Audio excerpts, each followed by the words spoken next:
Bueno, ya estamos de regreso. Vamos a continuar hablando junto a Mauricio Gasparetti, bioconsultor en descodificación de campos biológicos y de la realidad. Este es un tema muy interesante. En el video anterior habíamos estado hablando sobre cómo podemos descodificar la realidad, cómo es que funciona nuestra percepción, cómo poder ampliarla y cómo estamos configurados. Nos metemos directamente en el tema. Mauricio, ¿cómo estás? ¿Qué tal, Nancy? ¿Cómo estás? Gracias. Sí, en el video anterior hablamos de que todos los síntomas y las enfermedades surgen porque previamente una persona vive una situación conflictiva, ¿no? Con determinadas características bien específicas. Y que de acuerdo a la vivencia que tenga la persona, cómo viva, cómo interprete la situación, va a determinar que tenga una respuesta biológica, o sea, se active un programa biológico que comúnmente se llama síntoma o enfermedad, o no se active ningún programa, o si se activa, ¿dónde se activa? Entonces, está bueno meterse ahora en ver por qué, de qué se trata esto de la percepción, cómo está configurada la percepción, por qué percibimos las cosas como las percibimos, ¿no? Bien.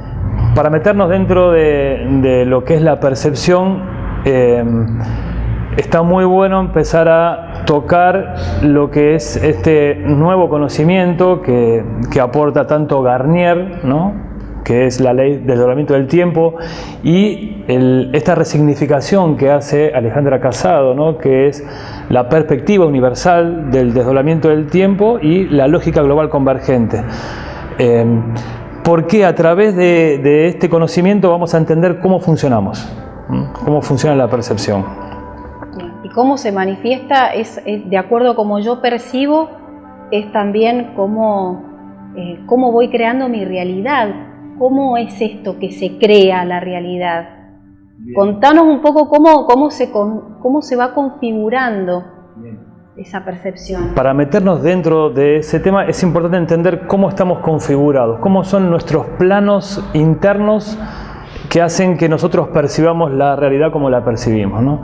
Primero tenemos que reconocer que tenemos un cuerpo físico, ¿no? Este plano le vamos a llamar plano físico, ¿no? Si le ponemos un número le vamos a llamar plano 1. Este cuerpo físico lo que hace es estar existiendo, ¿no? Y vamos a darnos cuenta que hay una parte que nos damos cuenta y otra parte que funciona automáticamente. Nosotros ahora estamos hablando y al mismo tiempo estoy respirando, la circulación de la sangre está funcionando y eso sucede de manera automática. Yo no estoy manejando eso, eso sucede de manera inconsciente, ¿no? O sea que hay un aspecto que me doy cuenta y otro aspecto que no me doy cuenta que funciona en automático, ¿no?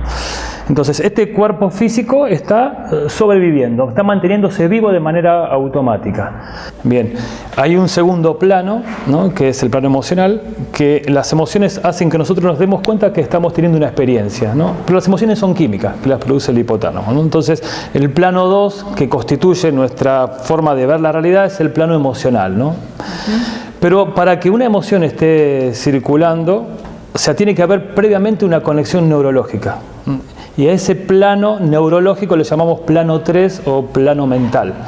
O sea, cuando aparece una situación en mi vida, lo primero que va a aparecer es un programa que se activa y se va a conectar una red neurológica, inmediatamente se va a producir una química y yo me voy a dar cuenta que tengo una experiencia, ¿no? Y tenemos el plano 1, que tiene que ver con la supervivencia, el plano 2, que tiene que ver con la emoción, que me va a servir para anticiparme si tengo que atacar o tengo que protegerme. Bien. Y que a su vez está generado por un pensamiento. Por un pensamiento, que es el plano 3, ¿no? El plano mental, donde están las creencias, los pensamientos, pero son neurológicamente o biológicamente son conexiones neuronales, ¿no? Por eso lo llamamos también el plano de los circuitos neurológicos, ¿no? Plano 2, el plano de los circuitos químicos, pero para que se conecte una red neurológica previamente se tiene que activar un programa, ¿no? Los programas son conexiones neurológicas que hemos validado durante mucho tiempo. Como que nos hemos acostumbrado a pensar de una misma manera y a sentir de una misma manera. Claro, de chiquitito hemos tenido determinadas experiencias que de alguna manera nos fuimos identificando con esa forma de ser y eso fue generando una forma de ser, un programa. Entonces vos decís, yo soy nervioso, yo soy ansioso, yo soy miedoso, pero en realidad es una conexión neuronal que se llama conexión neuronal duradera, ¿no? Porque se mantuvo durante mucho tiempo. Entonces se forma una identidad neurológica. Ese sería el plano 4. O sea, estamos configurados de manera interna por planos que son concretos, pero esos planos concretos están sostenidos por planos que son abstractos. Entonces, este plano 4, que sería el plano de los programas, viene seteado no solo de las experiencias que hemos vivido, sino de lo que pasó cuando estábamos en la panza de mamá y de lo que pasó en nuestro árbol genealógico. Entonces, vamos a tener programas de supervivencia que fueron dando resultado en la evolución de la vida sobre la Tierra y programas que se fueron armando en nuestro árbol genealógico, que después se van a descargar cuando estamos en la panza de mamá por un vínculo muy profundo con la madre. O sea, vamos a tener una forma de ver la vida así como la vio mamá, porque ahí se construye nuestra neurología, y después durante la vida vamos a ir validando esa forma de ver la vida. Y eso se forma como una identidad neurológica. Entonces tenemos un plano de nuestra identidad que configura nuestra percepción, ¿no? Hace que tengamos determinados pensamientos, determinadas creencias, determinadas emociones y determinadas vivencias. Entonces yo voy a interpretar la realidad de acuerdo a esa programación que yo tengo instalada. Por eso, entendiendo por ahí cómo está configurado mi árbol genealógico, puedo entender por qué interpreto una situación de una manera y otra persona. Y el otro lo interpreta de otra manera. Bien. Ahora, estos planos concretos están sostenidos por planos que son abstractos.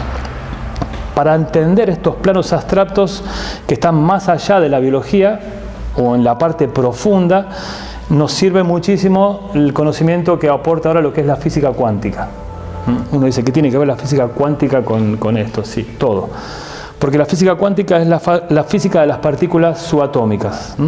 Entonces, cuando los científicos empiezan a meterse cada vez más profundo dentro de lo que es la célula, la molécula, el átomo, empiezan a darse cuenta que el átomo prácticamente es vacío.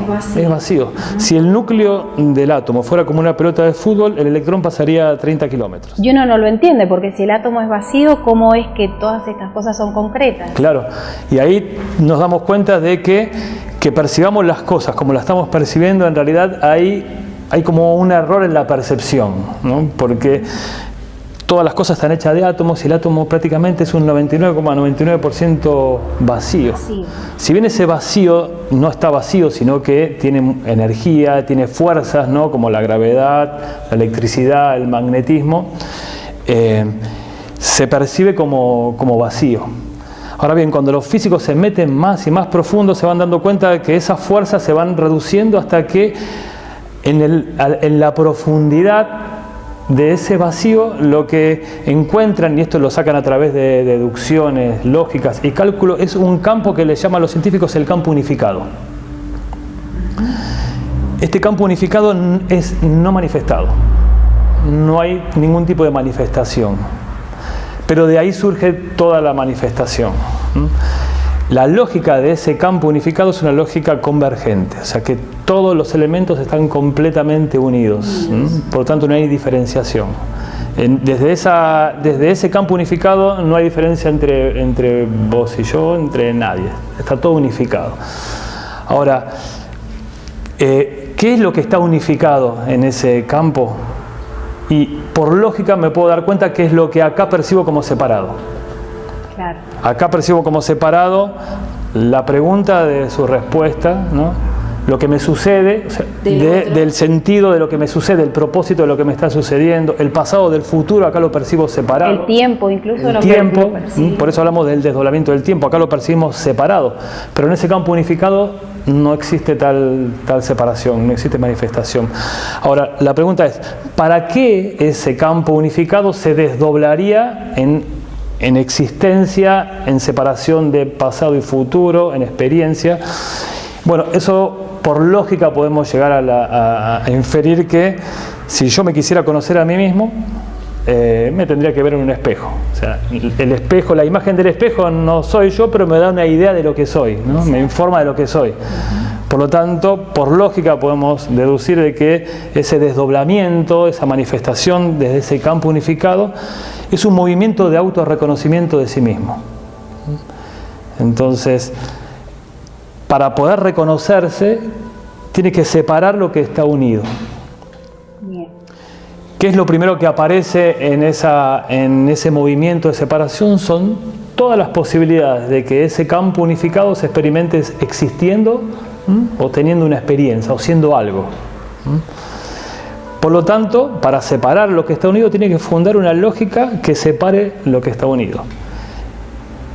Y ahí es donde aparece la lógica divergente, o sea, la lógica de ese campo unificado es una lógica convergente, pero funda una lógica que separa los elementos para poder reconocerlos.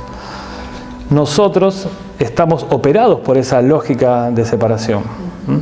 Por lo tanto, acá yo me percibo existiendo como una parte, como una particularidad. Entonces, no como un todo. No como un todo. ¿Y qué pasa cuando, en el momento que yo me percibo existiendo como una parte, lo primero que voy a percibir es que estoy separado de la totalidad?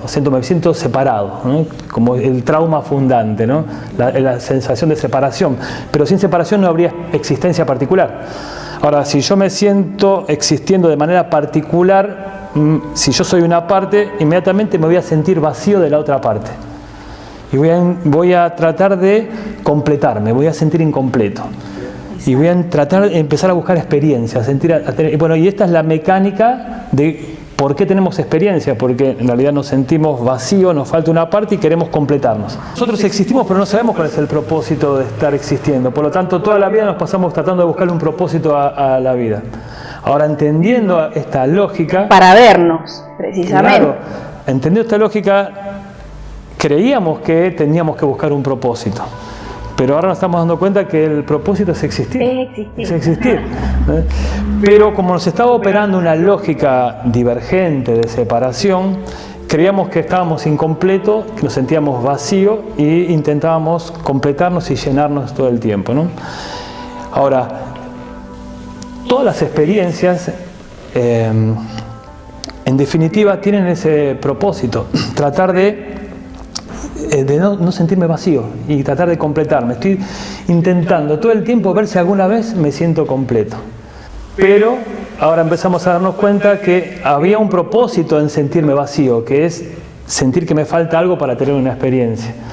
Pero ahora ya podemos empezar a reconocer que ese vacío no es para ser llenado, sino es que para ser asumido. ¿Por qué no se puede llenar ese vacío? Porque es nuestra verdadera naturaleza, nuestra verdadera esencia.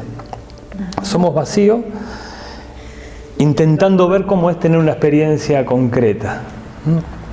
¿Para qué? Para hacernos conscientes de nosotros mismos. O sea, este vacío se desdobla en la existencia y a través de la experiencia de lo que no es, se reconoce a sí mismo en lo que es y se hace consciente de sí mismo. Entonces cambia muchísimo ahí ese vacío que parecía... Mi percepción de ese vacío que tengo. Hasta ahora ese vacío lo leíamos como muerte, como algo que estaba mal, que teníamos que tapar. Y ahora nos damos cuenta que ese vacío somos nosotros mismos. Bueno, muy interesante, Mauricio. Vamos a seguir en nuestro segundo bloque hablando sobre la codificación de campos biológicos y de realidad. Bueno, y cómo poder aplicar esto en nuestro día a día, esta ley, este conocimiento, poder aplicarlo en nuestro día a día. Nos vamos a un pequeñísimo corte, ya regresamos.